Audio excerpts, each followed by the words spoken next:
네, 정치권 소식 짚어보죠. 한국일보 양정대 위원, 안녕하세요. 네, 안녕하세요. 자, 오늘 일본이 백색 국가를 우리를 백색 국가 리스트에서 제외한 뒤 그 구체 시행령을 공포한 날이었어요.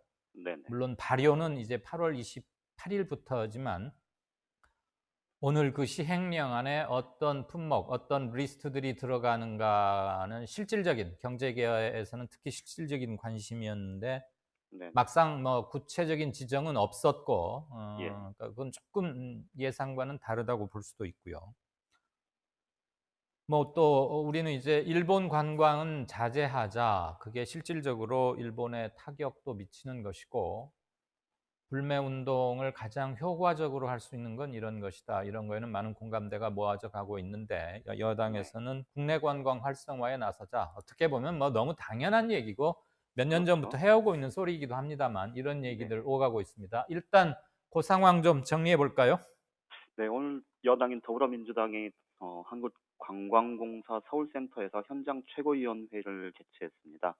보통 이제 정당들이 여야 정당들이 이 현장 최고위원회를 그러니까 국회나 뭐 당사에서 예. 회의하는 대신에 이 어떤 현장에 가서 할 때는 사실 이제 정치적인 상징성이든 뭐 이런 것들을 좀 강조하고자 하는 예. 그런 취지가 들어 있을 텐데요. 오늘 관광공사에서 이 현장 최고위원회를 한 거는 최근에 이제 그 한일 갈등 상황과 관련해서 아까 말씀하셨듯이 이제 국민들 사이에서 일본 여행을 취소하거나 하는 이제 이런 자발적인 움직임이 있지 않습니까? 네. 지금 이제 휴가철 피크이기 때문에 이것을 이제 국내 관광 활성화로 좀 우리 경제가 그렇잖아도 조금 어려운 상황에서 이 내수 경제를 활성화하는 그런 하나의 계기로 삼자 이제 이런 메시지를 좀 충분히 주고 싶었던 것 같습니다. 예. 음, 이 여행 활성화를 통해서 국내 여행 활성화를 통해서 내수 진작을 하게 되면 그 과정에서 사실 이제 우리 내부에서도 뭐 이런저런 좀 정비해야 될 일들이 많이 있을 거고요. 네. 또 정책적으로 중앙 정부든 지방 정부든 또는 이제 국회 차원에서 예산과 입법을 통해서 이 지원을 해줄 수 있는 방안들 이제 이런 것들을 적극적으로 좀 여당이 나서서 하겠다 이제 이런 취지를 담고 있다고 봐야 될 것 같습니다. 예. 그 뭐 여든 야든 현장 찾아서 무슨 회의들 하면 다들 우르르 몰려가서 때로는 그 지역 관청 사람들 불러다가 뭐 보고도 받고 하는 거 좋긴 한데 네네. 제발 좀 쇼나 이벤트로 안 비치게 정말 현장까지 찾아가는 이유나 밥값 하는 그런 거였으면 좋겠어요. 그렇죠. 아무래도 네, 뭐. 그 오늘 뭐 업계 관계자들 제법 들을 만한 소리 귀 담고 듣고 와야 할 그냥 만났으니까 아, 예, 예, 뭐 잘 해나갑시다. 잘 부탁합시다. 이런 거 말고 좀 들을 만한 소리, 쓴소리 이런 것도 좀 나왔나요? 사실 여행 업계 입장에서 보면 예, 이 국내 관광 활성화를 하겠다 이런 방침이 굉장히 반가운 얘기일 텐데 그렇죠. 그런데 이제 동시에 해외 여행객을 이렇게 수용하거나 또는 해외 여행을 떠나는 예, 이 내국인 관련 업무 종사자 같은 경우에 특히 이제 일본 같은 경우는 우리가 여행객이 상대적으로 많이 나가는 상황이었기 때문에 그랬죠. 사실 관련한 일들에 직접 연계된 사람들은 조금 현 상황이 난감할 수밖에 없을 텐데요. 예, 그런데 이제 시민들의 자발적인 일본 여행 취소나 자제 움직임은 뭐 당연히 존중되어야 될 거지만 이 정당들이나 여야 정당이나 혹은 지방자치단체가 이 직접 일본 여행이나 일본과의 교류 이 부분에 제동을 걸거나 음흠. 이 하는 방식으로 좀 상황이 흘러가는 거는 사실 좀 이게 썩 내키지 않는 측면이 있는 것 아닙니까? 그렇죠. 어제 뭐 다들 뭐 들어서 아시겠습니다만 이 서울 중구청에서 예, 이 서울 시민들 서울 한복판에 네, 이 노우 저펜이라고 쓰인 이 깃발을 거는 문제 이거 가지고 사실 좀 해프닝이 있었고 네, 이게 어떻게 보면 이 관이 이렇게 상황을 몰아가는 거는 부적절하다는 사실 성숙한 시민 의식 우리가 얼만큼 우리 시민 사회가 성숙해 있는지를 보여주는 또 그런 계기가 되기도 했었던 것 같은데요. 오히려 시민들이 브레이크를 걸어서 그렇죠. 네네. 종로구청장의 포퓰리즘, 이 기회에 편승해서 언론 한번 타보려고 하고 이름 한번 내보려고 했다가 그만 시민들이 준엄하게 꾸짖은 게 됐잖아요. 그래서 그렇죠. 뭐 그나마 빨리 공식적으로 철수를 했으니까 다행이긴 한데, 어제 저는 그걸 그렇습니다. 보면서 많은 분들이 역시 촛불을 거친 국민들답다, 아시아 최고의 민주시민의 자격을 갖고 있는 것 같다, 이런 말 하는 것을 아마 양 의원도 많이 들으셨을 것 같습니다. 그렇죠. 네네. 네. 그러니까 이제 최근에 민주당 그 일본 경제 침략 대책 특별위원회, 지금 예. 최재성 의원이 위원장으로 있는데, 일본 여행 금지를 검토한다거나 또는 도쿄올림픽 개최를 보이콧하자, 뭐 이런 주장들도 일부 나오고 있고요. 네. 또 일부 지방자치단체에서 이 일본 쪽하고 이 자매결연 도시 교류 이런 것들을 중단하겠다, 이제 이런 선언들을 하고는 있는데, 예. 이게 사실은 어떻게 보면 그 취지나 이런 부분들은 이해할 수 있겠지만, 이 관이 나서서 일본 우익들한테 좀 빌미가 될 만한 그런 소지는 굳이 만들 필요 없지 않겠느냐, 이제 이런 지적들이 나오고 있는 와중에, 네. 이 여행업계, 관광업계에서도 민간 교류를 이렇게 관이나 혹은 이 정당들이 조금 과하게 이 민간 교류를 막는 거는 좀 하지 말아 달라, 이제 이런 오늘 자제 요청을 한 건데요. 일단 더불어민주당에서는 이런 목소리를 좀 적극적으로 수용하겠다, 그래서 앞으로 이런 부분들에 대해서 유념하겠다는 약속을 했는데, 네. 이게 이제 아까도 말씀을 하셨습니다만, 이 중구청 이번에 그 구청장 같은 경우에 사실 논란이 그동안에도 좀 많이 있긴 했었는데, 네. 어쨌든 정치인들 입장에서 보면 이게 지금의 상황에서 어떤 스탠스를 취하느냐가 사실 나중에 이 표로 연결되고 평가받는다는 그런 좀 강박이라고 해야 되나요? 이런 부분들이 꽤 있기 때문에 예. 사실 이게 어디로 튈지 모르는 경우들이 많은데, 어쨌든 성숙한 시민사회의 이 그런 움직임, 흐름, 이런 부분들을 좀 믿고, 음. 또 중앙정부가 청와대나 또 우리 관련 부처들이 하고 있는 전반적인 큰 흐름, 이런 부분들에 좀 보조를 맞추는 예. 이런 식으로 조금 신중하고 진중하게 접근을 하는 게 필요하지 않겠나 싶습니다. 맞습니다. 관청에서는 관청 본연의 자세와 스탠스가 필요한 것이고, 물론 일본으로 한국 관광객을 모집해서 보내는 그 종사자분들은 당연히 타격이 있겠죠. 그렇죠. 그분들을 뭐 세제 지원이나 금융 지원, 아마 나라 여행업계에선 그런 쪽으로 좀 지원을 하고, 그 사람들이 다른 지역으로 여행 비즈니스를 옮긴다는 게 말이 그렇지 쉽진 않을 거 아니에요. 그 그렇겠죠.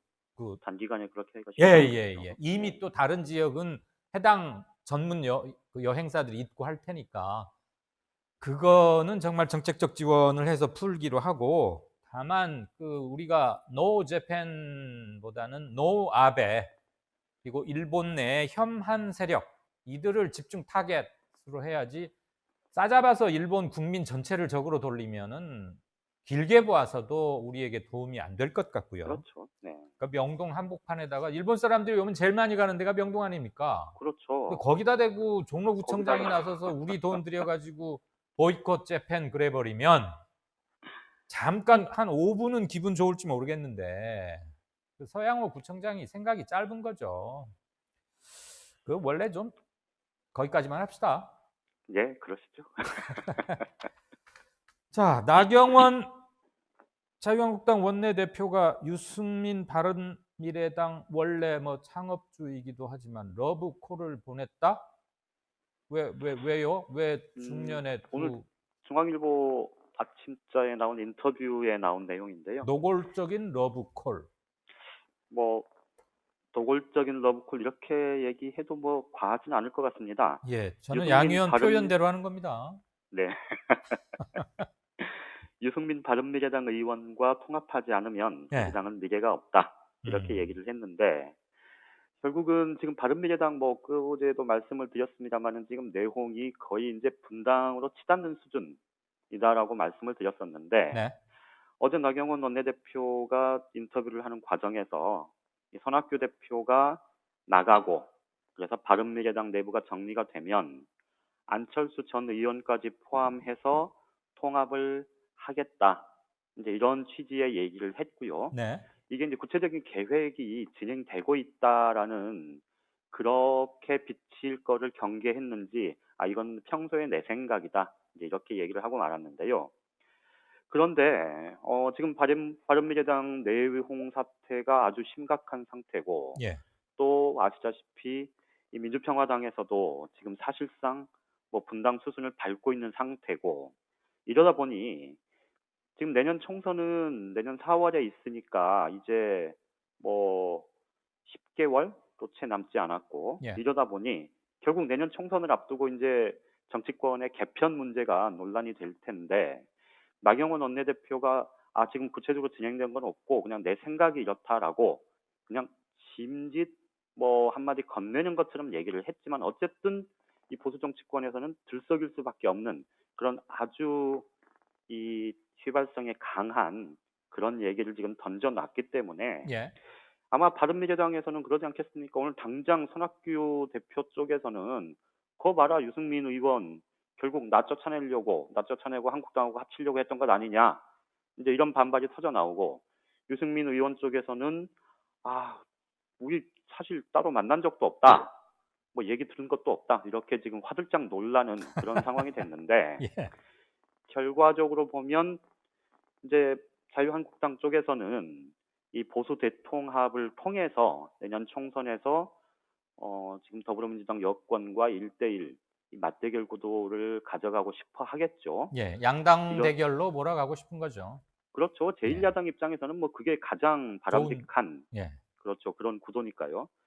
그래서 이제 어쨌든 뭐 지금 이 한일 갈등이 커지고 있는 이런 상황에서 야당들이 정말 좀 제대로 역할을 하고 있느냐에 대한 의문이 커지는 상황에서 이제 이 문제도 본격적으로 내년 총선을 앞두고 이제 논란이 될 수밖에 없는 상황이 됐고요. 네. 이거는 조금 이제 어떻게 전개가 되는지 지켜볼 필요는 있는데 지난번에도 한번 말씀을 드렸듯이 사실은 이 당들이 뭐 이합 집산을 하고 이런 문제도 뭐 관심사이긴 하겠지만 더 큰 문제는 지금 패스트트랙 관련해서 정개특위와 사개특위가 이달 말까지 지금 가동을 하기로 해놓은 상태 아닙니까? 그렇죠. 그게 문제죠, 그런데 지금. 사실 지금 전혀 진전이 없는 예. 상태고요. 더군다나 지금 바른미래당하고 민주평화당이 이 내용을 겪고 분당으로 치닫고 이러다 보면 실질적인 이 두 개 특위에서 논의가 사실 공전되거나 외면받거나 이럴 가능성, 이럴 우려가 굉장히 클 수밖에 없고요. 이런 부분들을 조금 국민들이 좀 더 관심을 갖고 이 정치권을 압박하는 그런 필요가 있지 않나 싶습니다.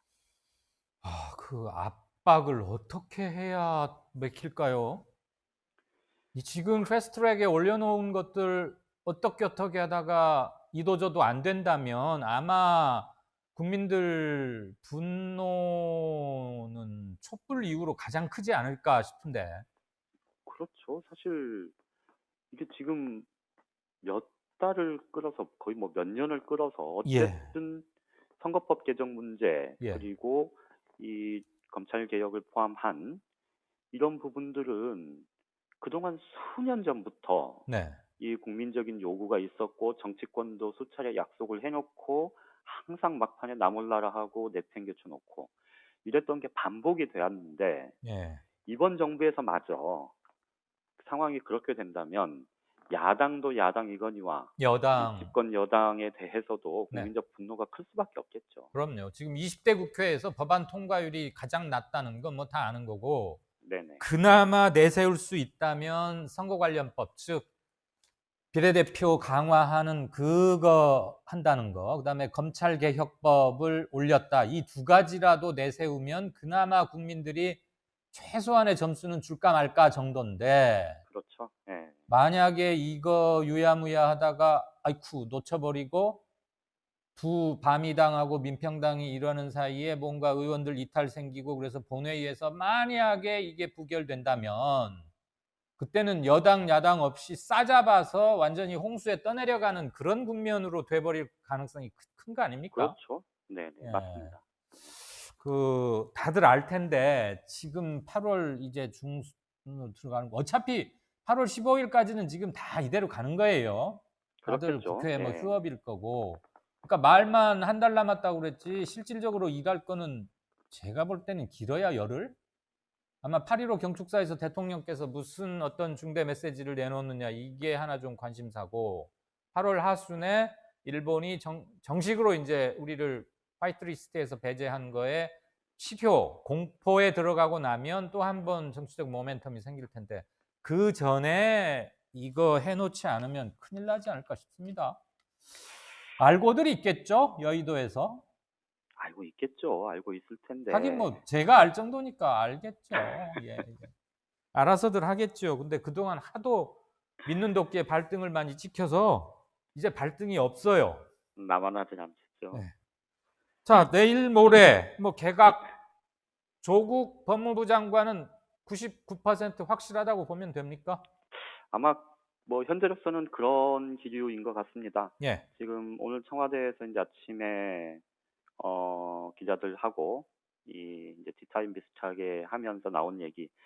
일단 늦어도 모레, 그러니까 내일이나 모레 개각이 이루어질 것 같습니다. 예. 일본의 경제 도발에 대한 대응 문제 등으로 좀 시기가 애초 예상보다는 조금 늦어진 상황이고요. 또 범위도 당초 뭐 중폭 정도 될 거다라는 거에서 약간 좀 줄어서 한 6, 7자리 정도 될 것 같다. 이런 전망이 나오는데요.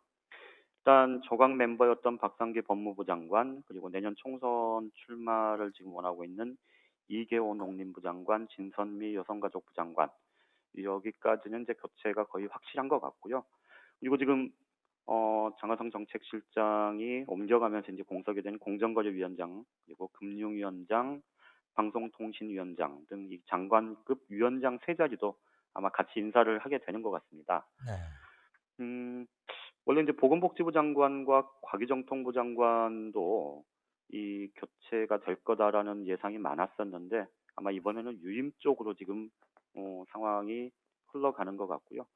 이제 말씀하신 대로 최대 관심사는 조국 전 민정수석이 법무부 장관에 기용되느냐 문제일 텐데 예. 어쨌든 여권 내에서도 그리고 이제 야당은 뭐 그동안에 계속해서 반발을 해왔고요. 여권 내에서도 어쨌든 비판적 시각이 있긴 하지만 이 문재인 대통령의 기용 의지가 굉장히 강력하다라는 게 뭐 전반적인 기류인 것 같습니다. 네. 물론 이제 인사 문제야 발표 순간까지는 뭐 모르는 문제이긴 하지만 예. 어쨌든 조국 전 수석의 법무부 장관 기용 이게 이제 확정이 돼서 발표가 되고 나면 네. 올해 들어서 좀 그런 논란들이 몇 번 좀 있긴 했는데 네. 이 문재인 대통령의 인사 폭과 범위 너무 좀 제한돼 있지 않느냐 이런 지적들은 이번에도 좀 피하기는 어려울 것 같고요. 이 문제와 관련해서는 조금 청와대 참모진이든 아니면 이 문재인 대통령 본인이든 이런 문제들은 조금 더 넓게 보고 가야 되지 않겠느냐 하는 비판의 목소리에 좀 귀를 기울였으면 하는 그런 바람입니다. 예. 꼭 칼럼 마무리하듯이 마지막 문장에 뭘 하나 찍으시는군요. 노무현 정부 때 끝까지 청와대와 노무현 정권을 지킨 사람 가장 가까운 거리에서 그게 문재인 당시 민정수석이자 문재인 비서실장이었다면 아마 현 네네. 정부에서는 조국 교수가 그런 역할을 특히 한일 경제 일본의 한국 경제 침략 국면에서 그의 역할이 굉장히 전면에 나섰고 본인도 맞으면서 가겠다고 했고 그래서 자연스럽게 그런 정도로 역할이 격상되는 게 아닌가 그런 생각을 갖게 됩니다. 예, 지금까지 정치데스크 한국일보 정치담당 논설위원 양정대 위원이었습니다. 고맙습니다. 예, 고맙습니다.